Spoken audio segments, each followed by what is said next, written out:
감사합니다. 때로 인생에 광풍이 불어오지만 그 광풍의 한가운데서도 우리와 함께 하시는 하나님의 힘을 의지하여 그 시간을 신앙적으로 살아내는 우리 모든 식구들 되기를 다시 한번 간절히 기도하겠습니다. 우리가 지난 주일을 부활주의로 지켰습니다. 우리가 부활절을 맞이할 때마다 기억해야 될 것이 한 가지 있습니다. 그것은 다름 아닌 부활절은 1년에 딱 한 번만 지키는 한 주일만의 주일을 의미하는 것이 아니라는 것입니다. 교회력에 따르면 교회는 지난 부활절부터 성령 강림 주일까지 총 50일 동안의 기간을 부활절 기간으로 지키게 됩니다. 즉 지난 주일이 부활절 첫 번째 주일이고, 그리고 오늘이 부활절 두 번째 주일이고, 그리고 다음 주가 부활절 세 번째 주일이고, 이런 식으로 해서 총 7주 동안을 교회는 부활절 기간으로 지키게 됩니다. 교회는 이 7주 동안의 기간을 밝혀서 그래서 전통적으로 위대한 50일의 기간이라고 부릅니다. The Great 50 Days, 위대한 50일의 기간. 이 위대한 50일의 기간에 50일 동안의 기간을 통해서 예수 그리스도의 부활의 경험과 그리고 그 부활의 능력이 가져다주는 참 기쁨과 소망이 오늘 예배를 드리는 우리 모든 식구들의 삶에 늘 충만하게 넘쳐나기를 간절히 기도하겠습니다. 오늘 우리가 부활절 두 번째 주일을 맞아 빌립보서 2장의 말씀을 살펴보려고 합니다. 빌립보서는 우리가 알다시피 바울이 기록한 옥중서신 가운데 하나입니다. 즉 바울의 개인적인 편지 서신인 것이지요. 편지는 예수님의 삶을 기록한 복음서와는 그렇기 때문에 성격상 아주 많이 다를 수밖에 없습니다. 복음서는 예수님의 삶과 예수님의 사역과 그리고 예수님의 고난과 죽음과 부활의 이야기를 각 복음서를 기록한 저자의 신학에 맞춰서 기록해 놓은 책입니다. 그래서 복음서를 읽어보면 우리는 그 안에서 예수님에 관한 다양한 이야기를 아주 풍성하게 접할 수가 있습니다. 그런데 편지는 그렇지 않습니다. 바울은 복음서 저자와는 달리 마태와 마가와 누가와 요한하고는 달리 예수님의 삶의 모든 것을 내가 예수님의 삶의 일생을 다루겠다라고 하는 목적을 가지고 편지를 쓴 것이 아니지요. 어느 누구도 편지를 그런 식으로 쓰는 사람은 없습니다.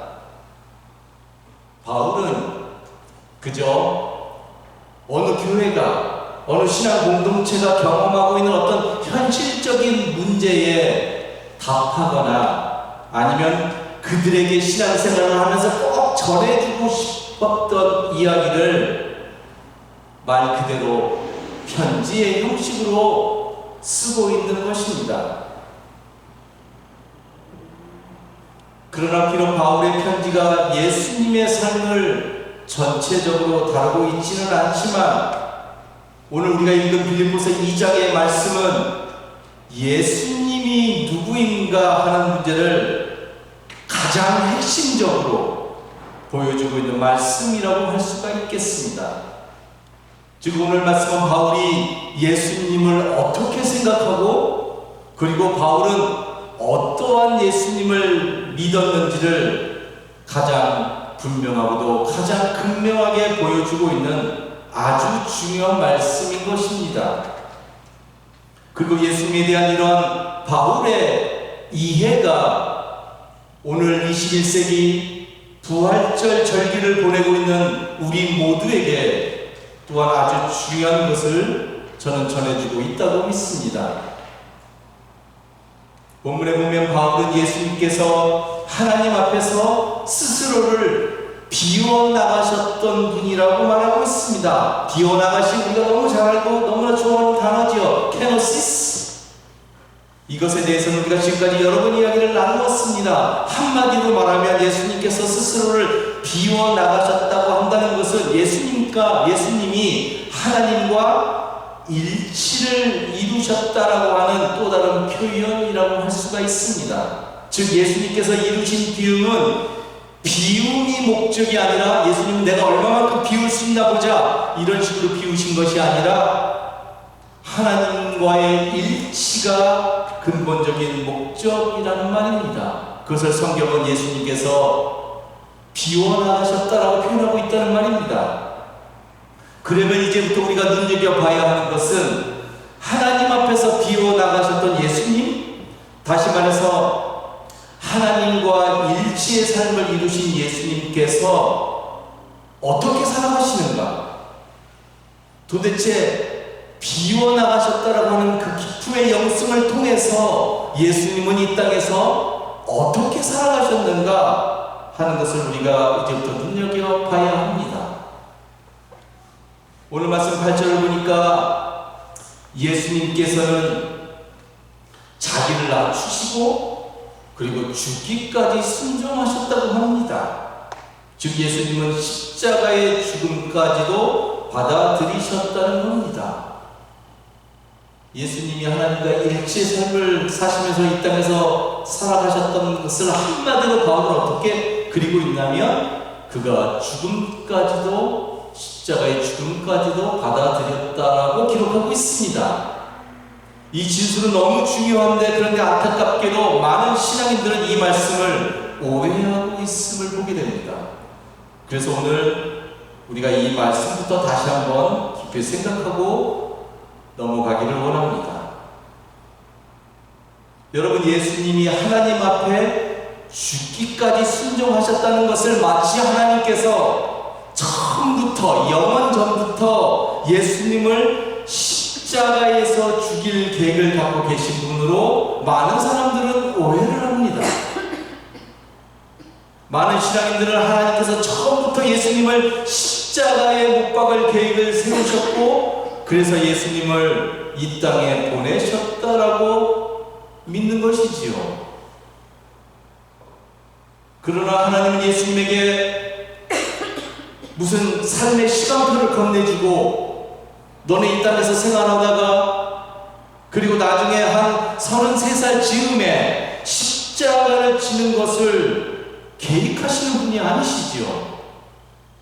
만약에 그렇다면 누군가의 생명을 미리 계획해서 죽일 것으로 계획하셨다고 한다면 그러한 하나님은 아주 끔찍하고 무서운 하나님이 될 수밖에 없습니다. 우리가 그러한 하나님을 가리켜서 사랑의 하나님이라고 자비의 하나님이라고 부를 수 없습니다. 이런 식으로 신학을 전개하게 되면 그것은 소위 말해서 bad theology, 아주 무섭고 끔찍한 나쁜 신학이 되는 겁니다.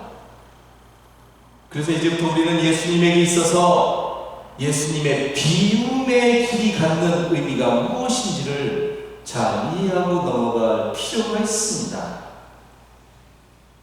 예수님에게 있어서 비움의 길이라고 하는 것은 조금 전에도 말씀드렸듯이 하나님과 일치를 이루고 이 땅에서 온전하게 하나됨, 원네스, 하나됨의 삶을 이루는 것을 말합니다. 예수님께서 자신을 철저하게 비우시니까 결국에 예수님의 삶이 하나님의 것으로 충만하게 되는 것이죠.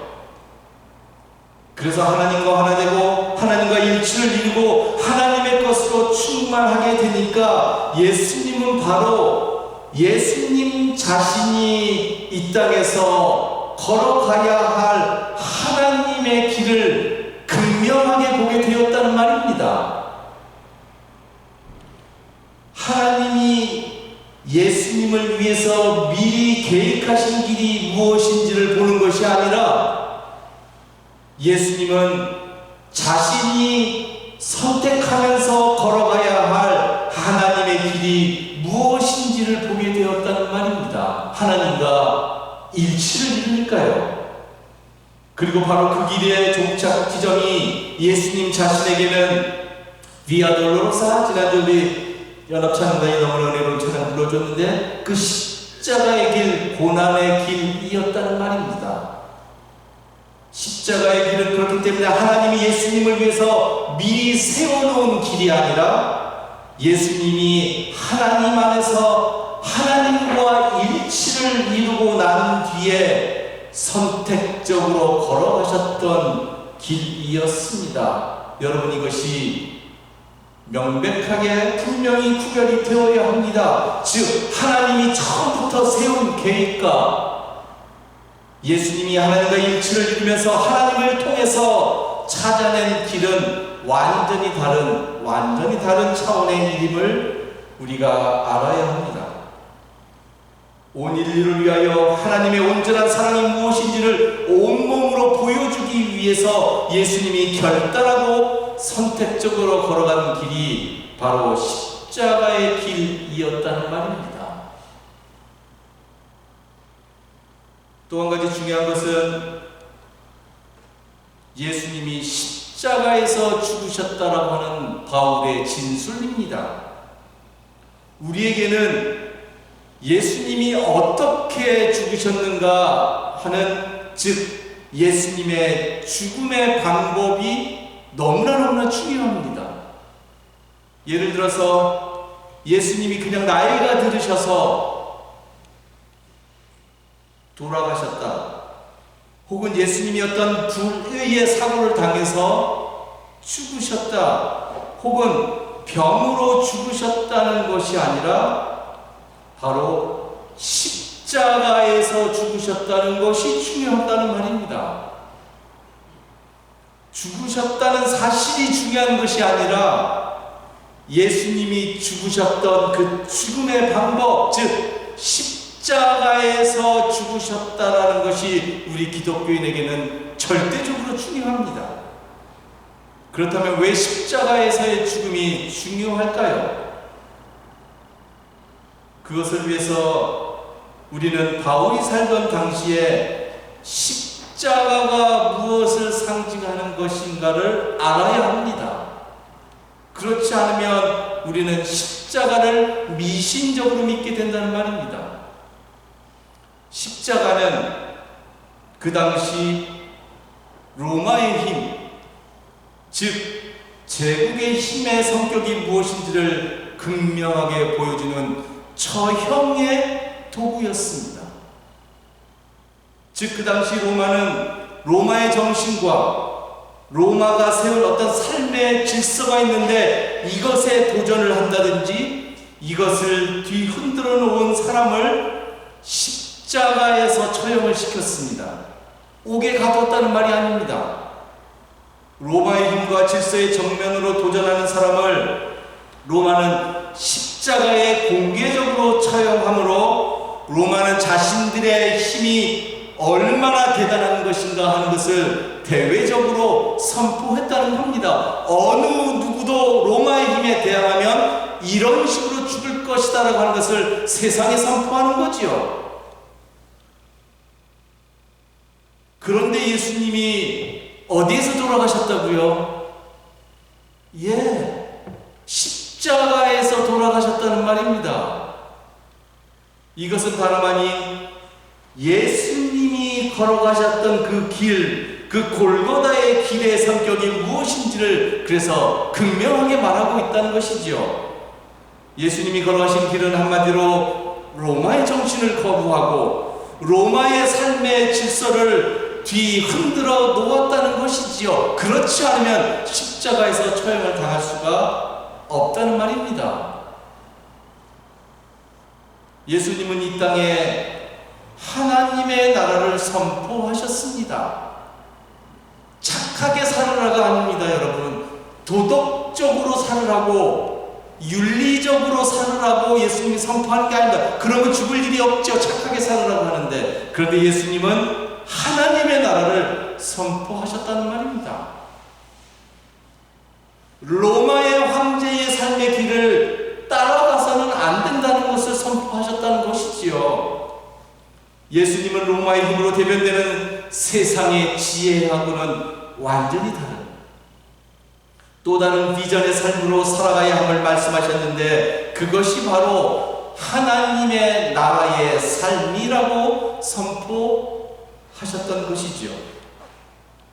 예수님은 이 땅에 로마의 정신을 지지하는 그런 메시지를 전하는 것이 아니라, 그러면 십자가에서 죽을 수가 없지요. 로마의 정신을 선포했는데, 예수님은 그 정신을 지지하는 메시지를 전하신 것이 아니라 그것과 정면으로 대치되는 또 다른 생명의 길인 하나님의 나라를 선포하셨고, 바로 그것 때문에 결국에는 십자가의 길을 가셔야 했다는 말입니다. 물론이죠. 예수님이 하나님의 나라의 삶을 선포하지 않을 수 있었지요. 그러면 예수님은 십자가를 지지 않았을 겁니다.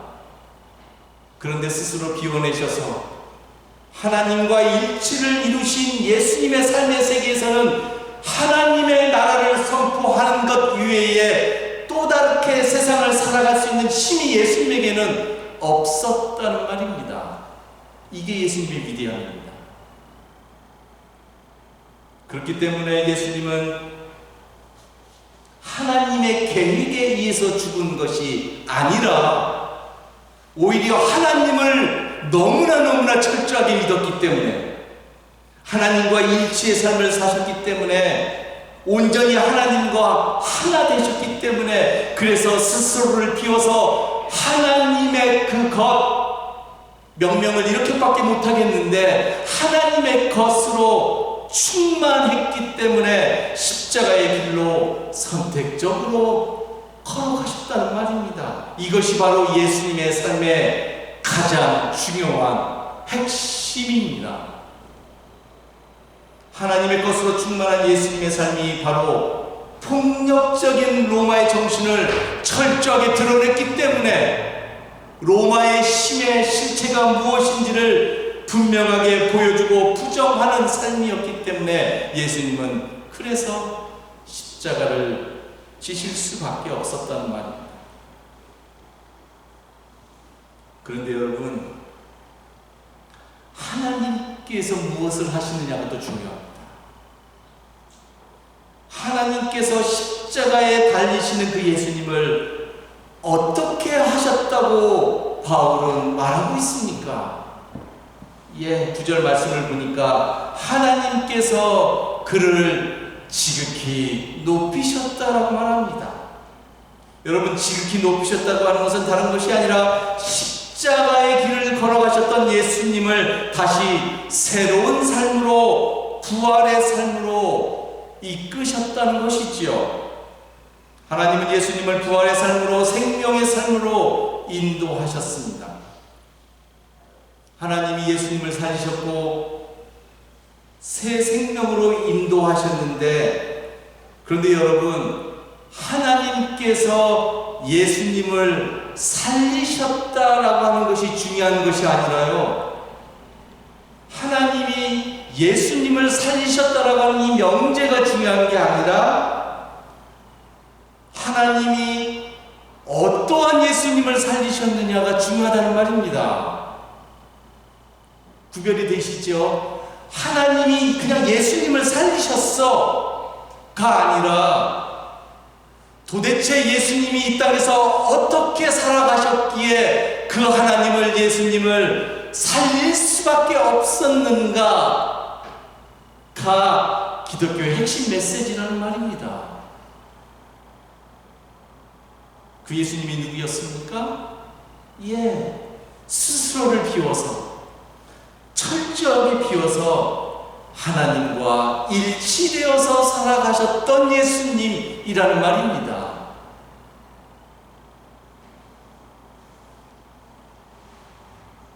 그러면 우리가 예수님의 따르미로 이 땅에서 살아갑니다. 그럼 우리가 어떻게 살아가야 할까요? 너무 명백하지요. 철저하게 자신을 비워서 하나님과 어떻게 해서든지 일치되는 삶을 살아가야 하는 것이지요. 왜? 그 사람을 하나님께서 살리실 것이니까. 예수님의 삶에 십자가라고 하는 로마의 엄청난 힘이, 죽음의 힘이, 그 폭력적인 힘이 가로막고 있었지만, 그래서 3일 동안 샴페인을 터뜨리면서 로마의 힘이 승리했다라고 자축했지만, 그러나 하나님은 그것을 넘어서서 예수님을 죽음에서 생명으로 인도하셨다는 말입니다. 누가 진정한 승리자입니까? 로마의 힘입니까? 아니면 하나님이십니까?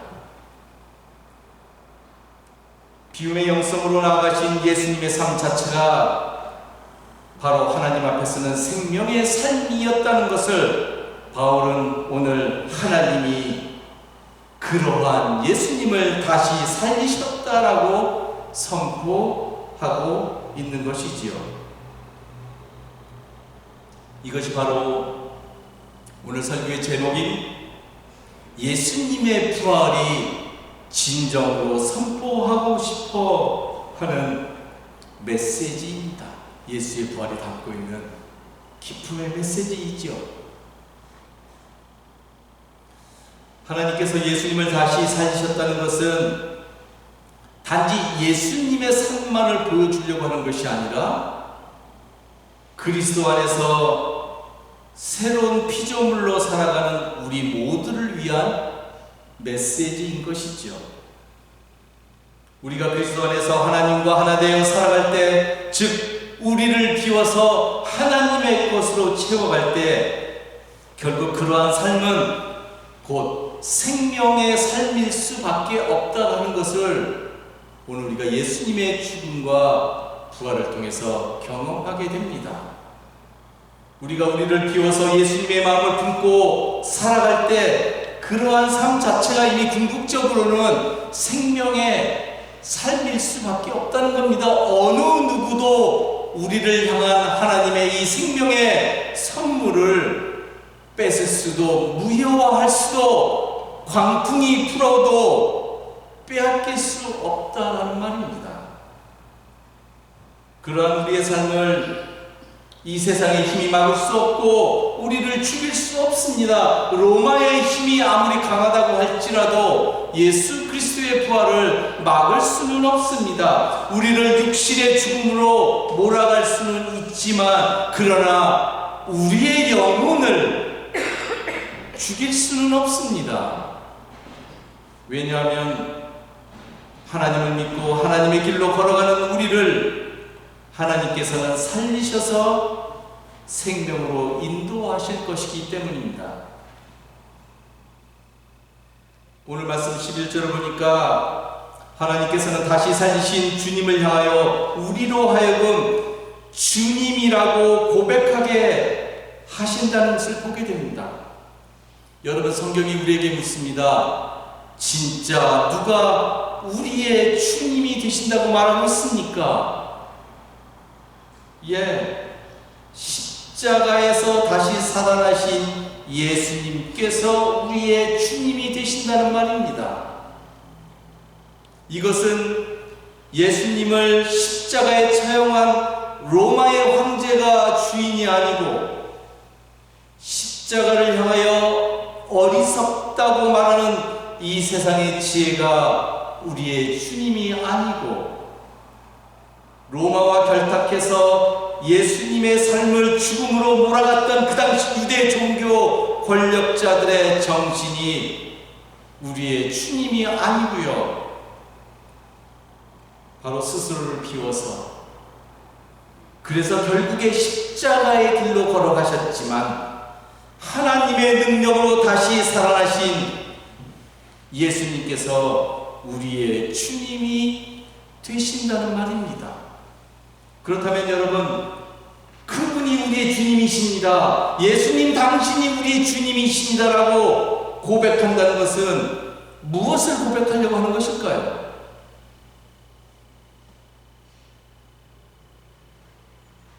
주님이 다른 그 무엇보다 뛰어나다라고 하는 것을 말하는 것일까요? 여러분들 예수님이 다른 것보다 더 뛰어나다라고 하는 것이 내가 예수님을 고백하는 진정한 고백의 목적일까요? 그렇지 않죠. 나는 그냥 가만히 있고 그저 주님을 믿는다라는 것을 말하는 것일까요? 너무너무 나약한 믿음이지요. 아니면 그냥 남들이 하는 것만큼 적당히 주님을 믿으면서 신앙생활을 하다가 그리고 죽은 후에 천국에 간다는 것을 말하는 것일까요? 그렇지 않습니다. 예수님께서 우리의 주님이시라고 하는 것은 스스로를 비우시며 하나님의 것으로 채우셨던 예수님의 그 길이 진정한 길과 진리와 생명임을 믿고 우리도 주님이 걸어가셨던 그 길에 동참한다는 것을 말합니다. 그것이 주님이 나의 참으로 주님 되신다라고 하는 고백이 담고 있는 겁니다. 나도 그렇게 살겠습니다라는 고백인 거지요. 내 안에 계신 그리스도를 발견하고 그분과 연합함으로 일치의 삶을 살아가는 것을 말합니다. 여러분, 우리가 우리의 믿음의 내용을 적어놓은 것이 있습니다. 나는 무엇을 믿습니다라고 하는 그 믿음의 내용을 적어놓은 것을 신경 혹은 신조라고 말합니다. 사도 신경 할 때 그 신경을 말하는 것이죠. 라틴어의 크레도라고 하는 데서 이 말이 왔는데 여기서 영어의 크리드라고 하는 단어가 왔습니다. 이 크레도는 단순하게 우리가 어떤 입으로 믿고 입으로 시인하고 그리고 지적으로 머리로 동의한다는 것 이상의 의미를 지니는 단어입니다. 크레도라고 하는 말에는 내 심장을 떼어놓는다는 의미가 있습니다. 크레도는 여러분들의 심장이라는 말입니다. 그렇기 때문에 예수님께서 우리의 주님이십니다라고 하는 이 크레도는 단순하게 언어가 아니에요. 단순하게 머리로 지적인 동의가 아니라 믿음의 내용을 어떤 머리로 내가 외우고 있다라는 것에서 그치는 것이 아니라 우리의 심장을 주님 앞에 내어놓겠습니다 라고 하는 차원까지 가는 것이죠. 우리의 심장이 예수 그리스도의 정신 속으로 들어가는 것, 그것이 우리의 믿음의 내용이라는 말입니다. 이것이 진정으로 예수님을 주님으로 믿고 고백한다는 의미입니다. 여러분, 우리가 이렇게 하기 위해서는 날마다 우리의 삶을 비워내야 합니다. 세상의 정신으로 물들어 있는 나의 어떤 거짓된 자아를 벗어 던져야 됩니다. 너무나 불필요한 것이 나의 삶 속에 많이 쌓여 있는데 이것을 털어내야 합니다. 삶 속에서 우리가 고요해야 하고, 여러분 기도하라고 제가 말하고, 말씀 앞에 묵상하라고 말하고, 침묵하라고 말하고, 삶에서 진정한 솔리튜드, 고독의 삶을 가지라고 하는 것이 여러분들 세상을 우아하게 살아가라고 제가 하는 말이 아닙니다. 우리가 삶에서 참 기도의 시간을 가져야 하는 이유가 있습니다. 그것은 바로 나의 안에 내면의 세계를 정화해야 하기 때문에 그러합니다. 우리가 신앙인으로서 우리의 내적인 공간을 계속해서 넓혀가야 합니다. 그래야 하나님의 음성이 내 안에서 공명을 일으키죠. 나의 것으로 가득 차 있으면 하나님이 아무리 음성으로 나를 불러도 거기에 공명이 일어날 수가 없습니다. 하나님의 음성이 내 안에서 공명을 일으키고 그래야 우리는 그 음성을 따라서 세상을 살아갈 수 있기 때문에 그렇습니다.